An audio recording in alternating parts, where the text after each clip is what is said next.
So just the right amount of oil, and they give them 50 grams of that every week so that they get the right amount of protein. So what happens is that when you build these things in scale, you have enough resources. You know, if you have a $30 million program, you can spend a lot of money to improve your product.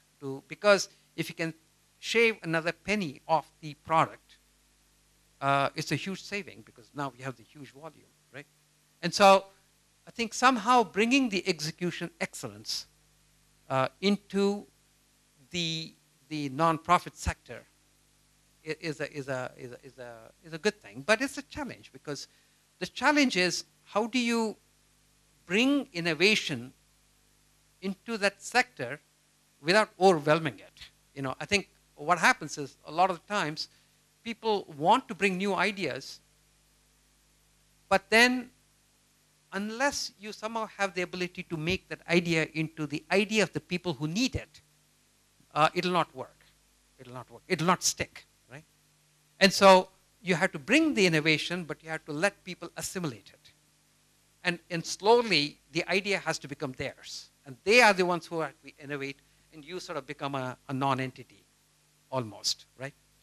Unless you do that, it doesn't stick. Otherwise, it'll be like what US does. You know, in US, we go to Africa, and then we say, well, we're going to improve this. And then we throw $10 million a year for 10 years in a small little village. And after 10 years, we get tired and we move away. And people are worse off than they used to be 10 years ago, right? And so interventions, when they are overpowering the people, are not good interventions. And this is, so after about 3 years ago, it sort of looks like the idea works, and would love to invite any of you if you want to come and experiment your experiments in the sandbox, because the sandbox sort of has the facility, has access to a lot of the things and everything else. But it's not so much an area improvement. It's not so much to make that area better, but more to bring your product and work it out. For example, Agastya. How many of you know Agastya? Okay. For those of you who don't know, Agastya was started by this person, Ramji Raghavan. Ramji was a banker in UK. He came back about 10 years ago and really felt that people in villages have to increase their curiosity. And he felt that science was the best way to get people to be curious about things. So what they do is they get a van, and in the van they put 150 experiments, and the van goes to a village, and it's there all day to sort of teach people science. And so we funded about 200,000 children for 4 years to see if you could actually learn more about this program and really come up with a program that makes sense. And so what they found is that it didn't matter which village you go to, you will always have 5 to 10 children who are very smart, native smartness, right? And so they came up with this program called the Young Instructor Leader Program, where they identify these kids, bring them out in the summertime, and then they sort of become the science ambassadors in those villages. So when the truck goes there or when the experiments go there, there's a lot of peer-to-peer teaching. And in addition, what happens is so the teachers get excited. In fact, just a couple of days ago, I was there when they opened up the science fair in Hubli, and they had 25,000 children who go to this science fair, and about 5,000 teachers who came there. And so now this program has really spread. And so this was a program from Bangalore that actually came to the sandbox, and then they sort of perfected a lot of the things, and it's continuously improving. Now they find that labs are a little bit more expensive, and also it doesn't sustain the training, and therefore they've come up with a product called Lab in a Box. So they put an experiment in a box. The box goes to a school, stays there for 2-3 weeks so that the kids and the teachers can play with it and experiment with it, and also trying to bring it closer to the curriculum and so on. And again, that's become a part of the government program. The government is funding it. So now they're doing 1 million children. And the exciting piece was that last year, out of the 10 Intel Science Award winners, 3 of the teams were from these villages, right? And the kind of thing that she won the last 3 years. Yeah. And this year, I think about hundreds of teams are now competing for the science award from from villages. Because cities, you know, most of the kids are interested more in chasing engineering, science, medicine, and so on. So the pure science actually, you know, the kids in villages are very excited about that. And so the two girls who won the Intel Science last year, their experiment was, you know, in a lot of the villages, you take cow dung and hay, and you pat them into these patties, and that's what you use for fuel. So she was saying, well, you know, why should it be flat? Why can't it be a ball?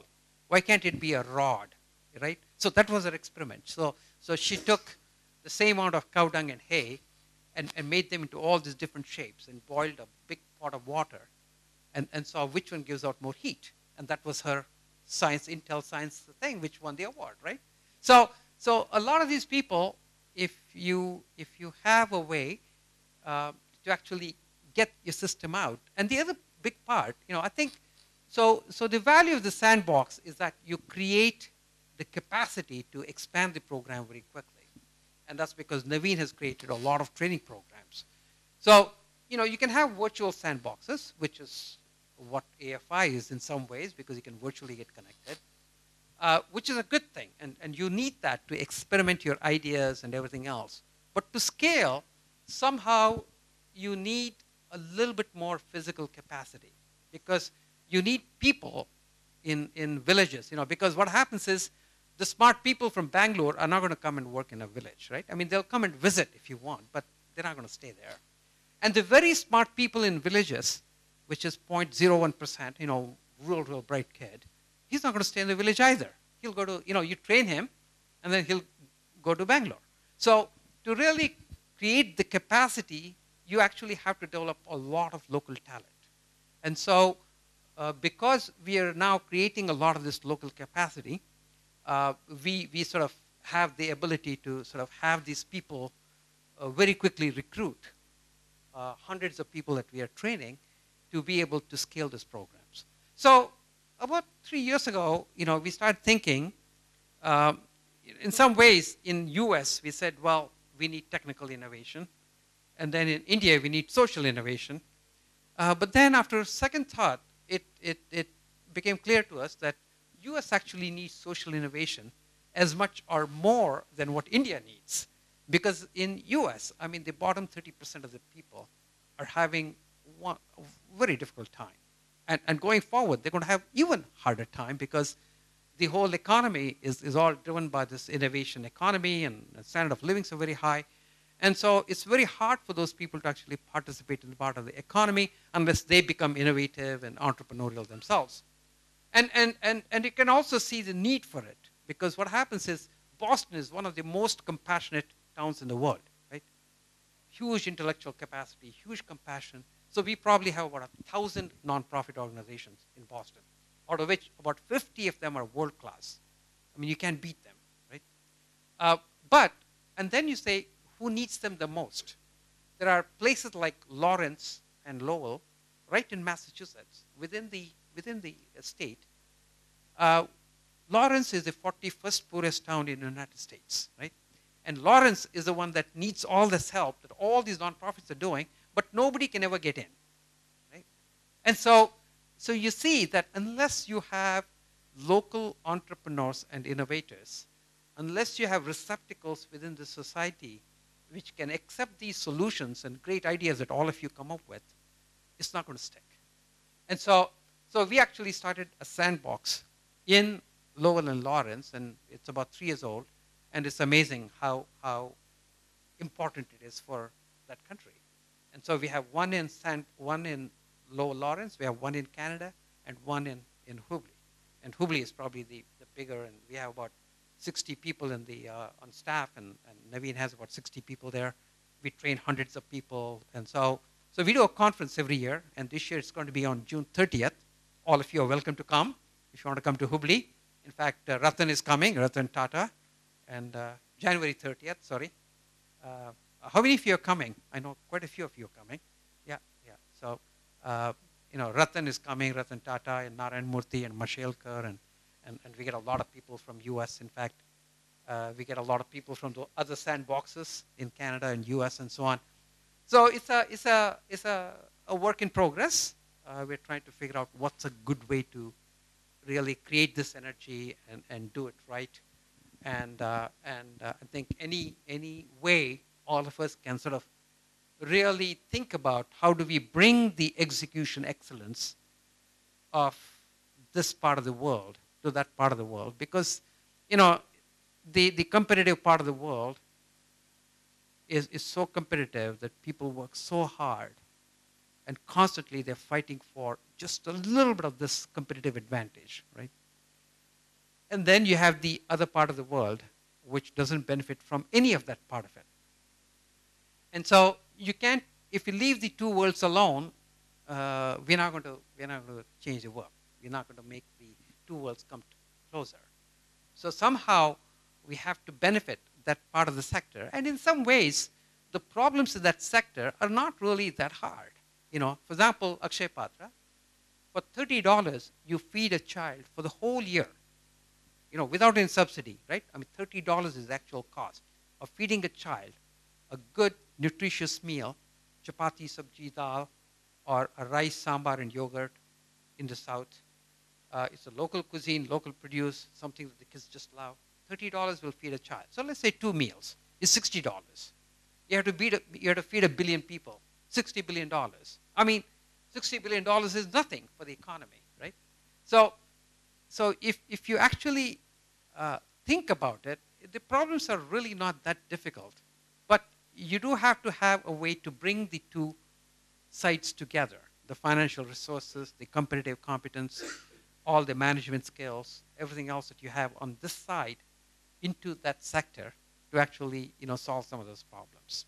So I know that's what all of you are doing, and so I don't want to preach to the choir, but anything we can do to any innovative ways of bringing this feedback loop where the people who benefit from your work actually participate and pay a little bit.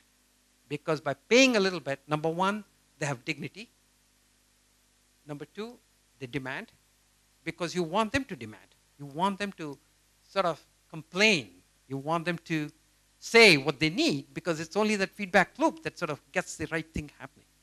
And so, a lot of the programs that we are experimenting with, and anytime anybody comes up with a program, that's one of the things that we try to do. We try to say, well, let's experiment in terms of if it's a livelihood, it's something, of course, if you're feeding a child, you can't ask the child to pay money.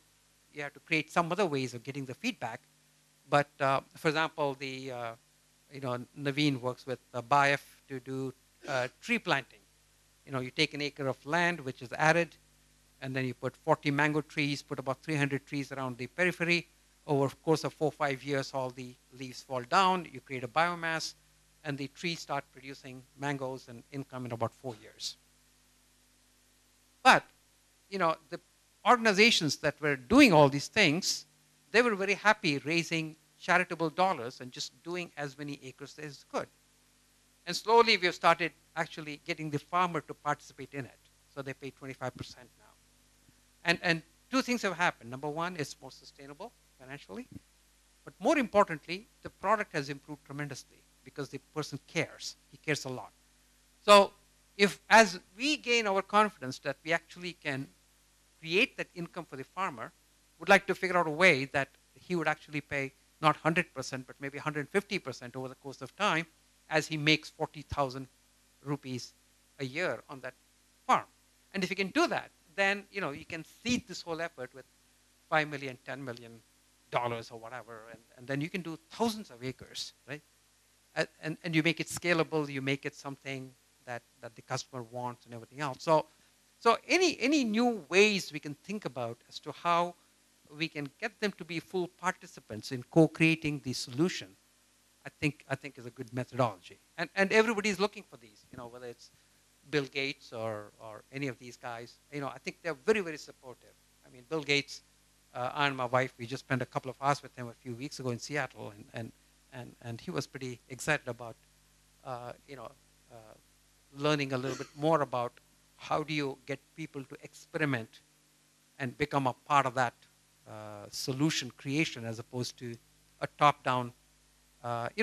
Obviously there are some top-down solutions that those people cannot create. If it's a big technical thing, if it's a vaccine that you're developing for polio, it's not what you can create with a farmer. But in terms of how you actually vaccinate those people, I mean, there you can co-create, right? So it's not just one innovation. There's a contextual innovation. For one big innovation, E is equal to mc square, you need thousands of other innovations to actually contextualize that big idea so that it can be useful for lots of people. And by getting all of those people involved, you also create a lot of what Asha Didi talked about. It's creating compassion among people.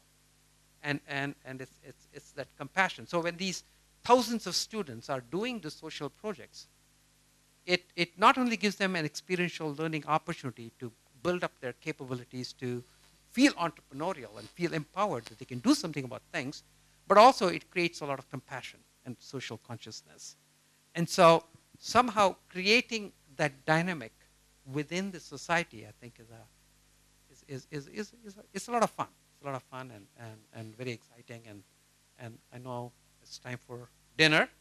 So I was actually going to make this more into an interactive session, but I don't want to hold you up. It's already 9 o'clock. But I'm around all day tomorrow, and Naveen and Raj, and so we would love to, converse with you, learn from you, and anybody who wants to interact or come and work in the sandbox or open your own sandboxes, we'd love to help you out. Thank you.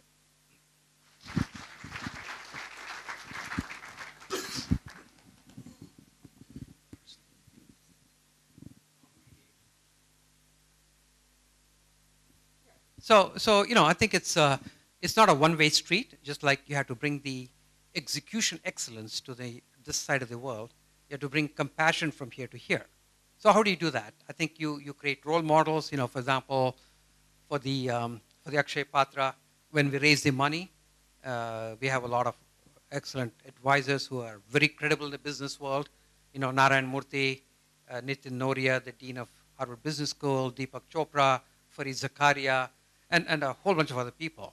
So what happens is slowly you start building a network of these people who actually get hooked on actually thinking more and more and more about that.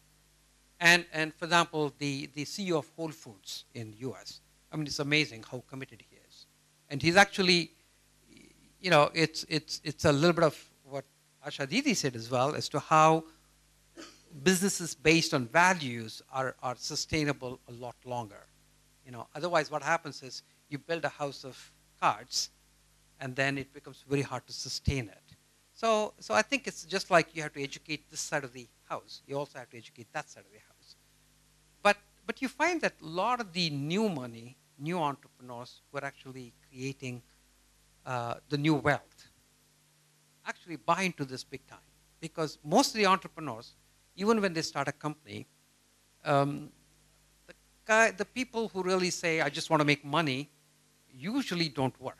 Some of them get lucky, and there's always a few people who get through.